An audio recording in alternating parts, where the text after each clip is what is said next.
大家好，我是朱二本。海贼王漫画985话新鬼之岛计划已经更新，玉田传人大和初露锋芒，百兽凯多又有惊人之举，和之国大决战平添变数，等待着路飞与光月一族的是史无前例的重大事态，一起来看看吧。正片开始，鬼之岛风云变幻，漫天大雪的顶峰上，一场跨越了20年的决战即将打响。康史兰率领百兽海贼团大批起伏者、逾越者从鬼之岛基地后门冲出，群魔乱舞般的压迫感向赤鞘武士们袭来。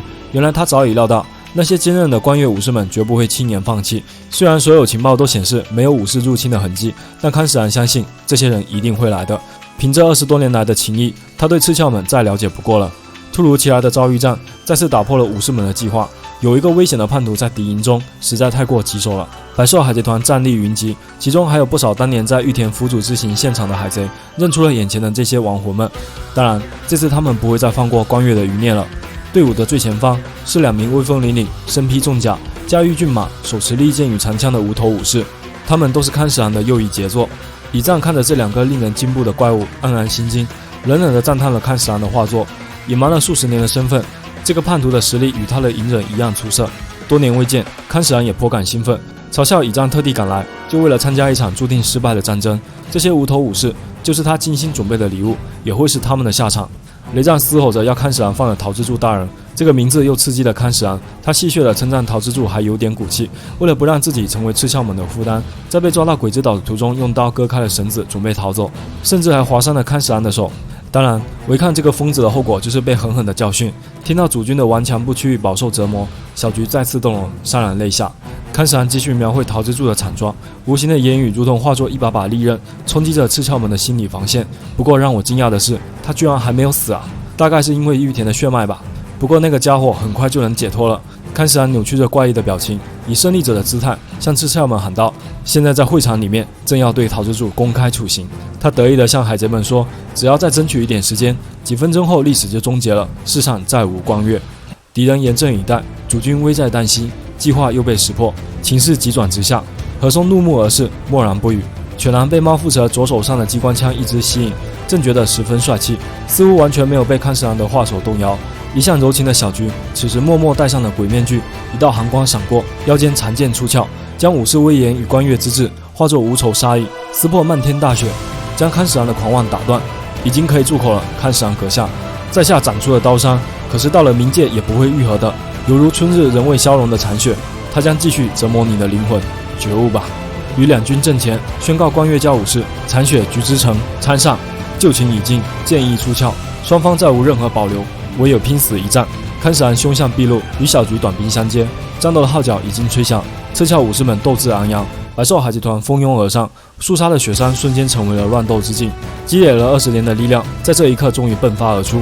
光月武士们并肩作战，就如同当年追随主君玉田讨伐凯多时的豪迈岁月。犬狼也亮出了自己的秘密武器，装在左腿上的刀，就像金狮子史记一般。这下轮到猫腹蛇羡慕了，犬狼得意地称这是2刀流。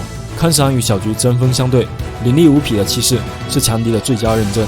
曾经的羁绊有多深，此时愤怒的剑意就有多强烈。鬼之岛后门的激战持续中，而此时的基地内喧嚣的广播声响起，海贼们正在匆忙地接通影像电话虫。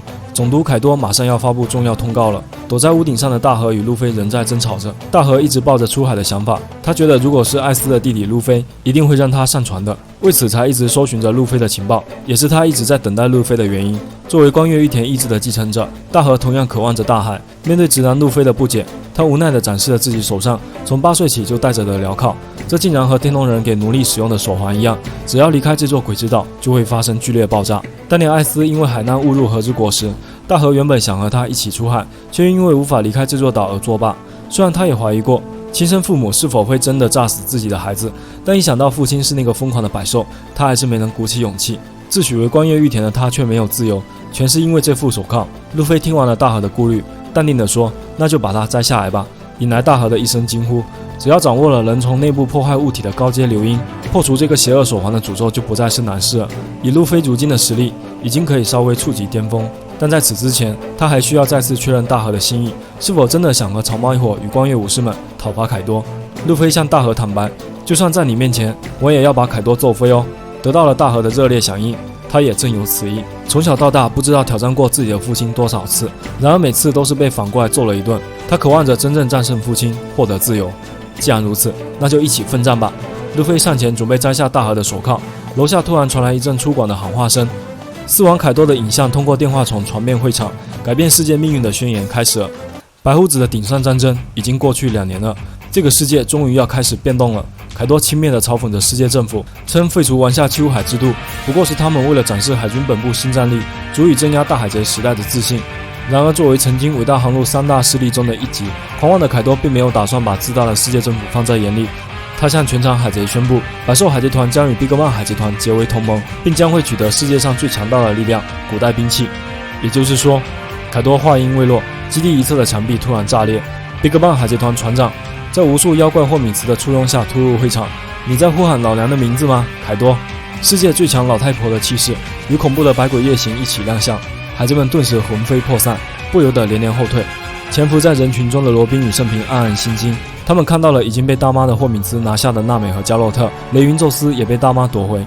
凯多抱怨了几句姗姗来迟的大妈，后者却满不在乎地说道：“他可是按时到场的，不要那么死板，万一起内讧了，可就没办法联手了。”这对曾经洛克斯海贼团上的老朋友，无论过去有多少恩怨，此时已经决定站在一条战线上，让过去震慑世界的恐怖黑暗重现人间。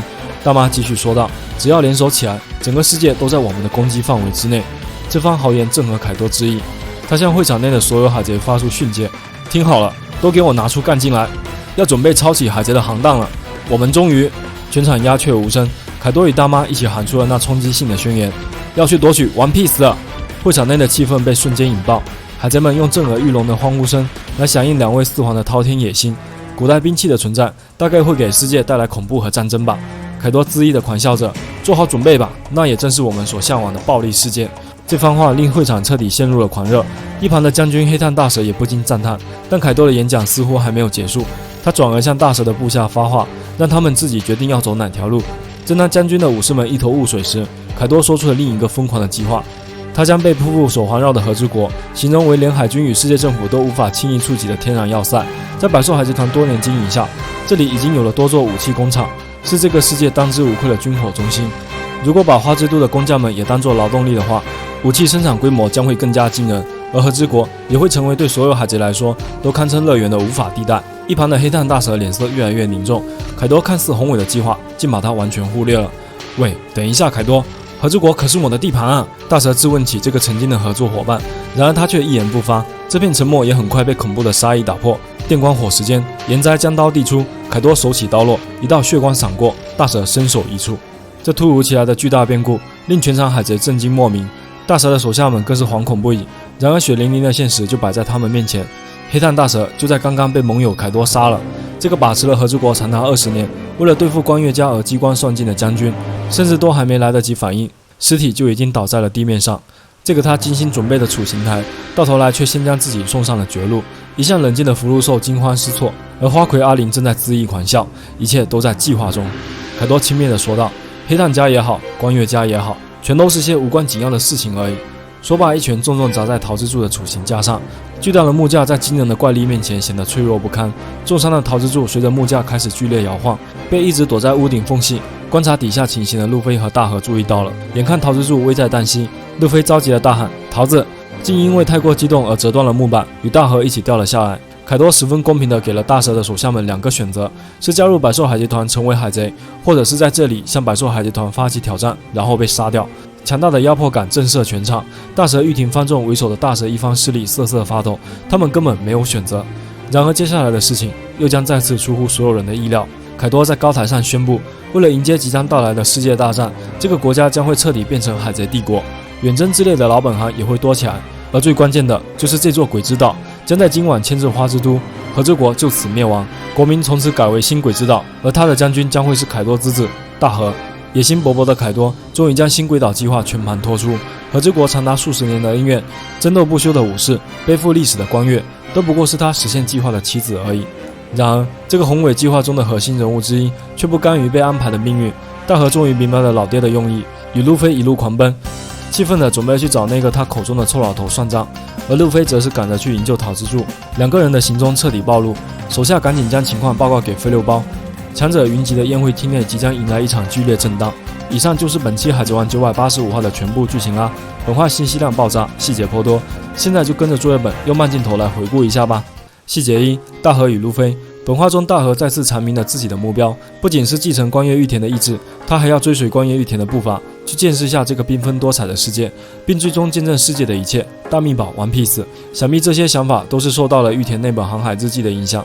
在之前的和之国回忆篇中，玉田最早在游历各乡时就已经开始写日记，后来跟着白胡子海贼团出海，并辗转到了罗杰海贼团，这之间从来没有中断过记录。所以玉田不仅在这本航海日记中写下了大量感悟，很可能也透露了部分 One Piece 的秘密。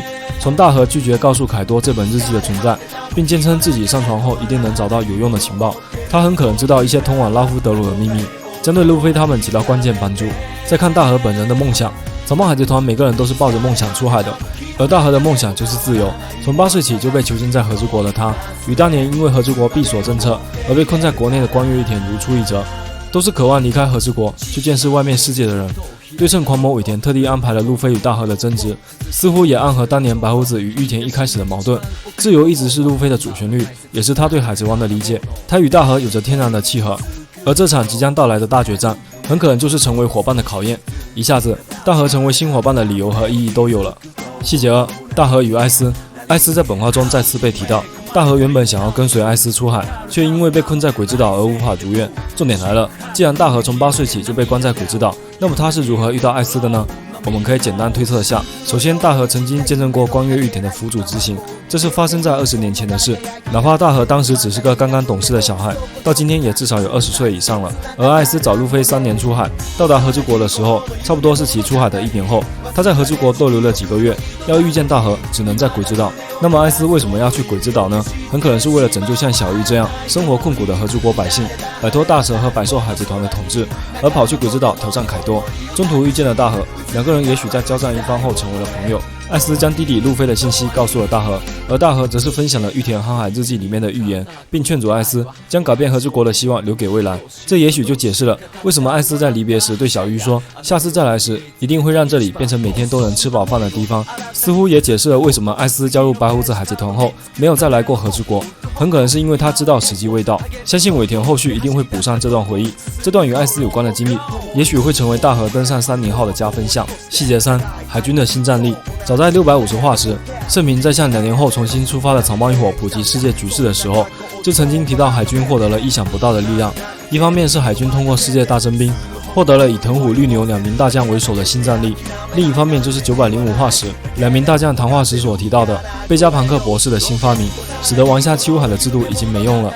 随后在957话时，藤虎在与赤犬谈话时提到的 SSG， 这股神秘的力量终于要浮出水面了。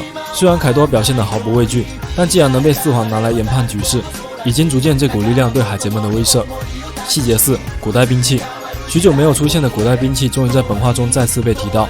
凯多一直对2年前那场白胡子发起的顶上战争耿耿于怀，他的目标是发动一场规模超越以往、席卷全世界的巨大战争，而武器就是完成这一野心的基础。但无论人类生产的武器多么高明，也绝对敌不过拥有神之名的古代兵器。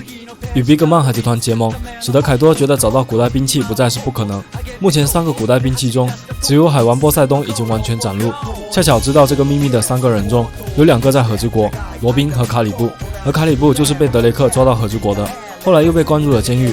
以这个人渣的道德水平，为了保命，很可能把这个秘密给说了。碰巧的是，愚人岛从顶上战争后就成了比格曼海贼团的地盘。如果凯多要抓住白星公主，就势必要与大妈起冲突。但结盟后，这场冲突就不存在了。将古代兵器收入囊中，也许就是这个意思吧。细节5：大蛇之死。本话最劲爆的就是大蛇被斩首了，没想到凯多凶残起来，竟是丝毫不留情面。20几年的盟友说砍就砍了，罪孽深重的大蛇自然是死不足惜。不过尾田用了大量篇幅塑造了这个反派，同时他又是光月一族与和之国这20年来黑暗的元凶之一，如此轻而易举的领便当，实在太过草率。索隆和志和想要手刃大蛇的 flag 都还没有兑现呢，所以大蛇虽然被斩首了，但应该还没有死。秘密很可能就在他那幻兽种巴奇大蛇的能力上，在各类神话中都有着超强生命力的设定，失去一个脑袋并不足以杀死这个怪物。恐怕连凯多也不知道这个秘密，毕竟当年和光月玉田的大战中，懦弱的大蛇根本没有出现。但这对盟友的决裂，给和之国的局势增添了更多的变数。细节6：新鬼岛计划。凯多宏伟的计划中有一条十分令人在意，就是他提到今晚就要将鬼之岛搬到花之都，这么多的家当要在一夜之间搬空，并实现对花之都的完全镇压。凯多除了对自己的实力充满自信外，是否还有什么隐藏武器呢？但毫无疑问，一旦百兽海敌团染指合诸国本土，本就水深火热的合诸国百姓必将进一步跌入深渊。警卫们所幻想的局部战争，也许到最后还是会演变成为合诸国百姓与叛国者、邪恶海贼们的大决战。毕竟德雷斯罗萨就是这么过来的，唯有发动全部力量，才能真正改变和之国，完成关越玉田开国的夙愿。细节7：小菊的眼泪。当凯多宣布和之国即将灭亡时，画面中给了小菊和桃之助一个特写，正在与康十郎奋战的小菊流泪了，并且肩上有许多鲜血，显然他不可能知道此时基地内的情况，所以他一定被迫斩杀了某个对他来说很重要的人或物体。以康十郎的阴险和精湛的画技来看，不知道是不是光月玉田被画出来了，实在令人心寒。以上就是本期海贼王985话的细节和伏笔分析。作业本会开始尝试合诸国篇的动态漫画解说，感兴趣的小伙伴可以关注一下哦。感谢大家收看本期视频，我们下期见。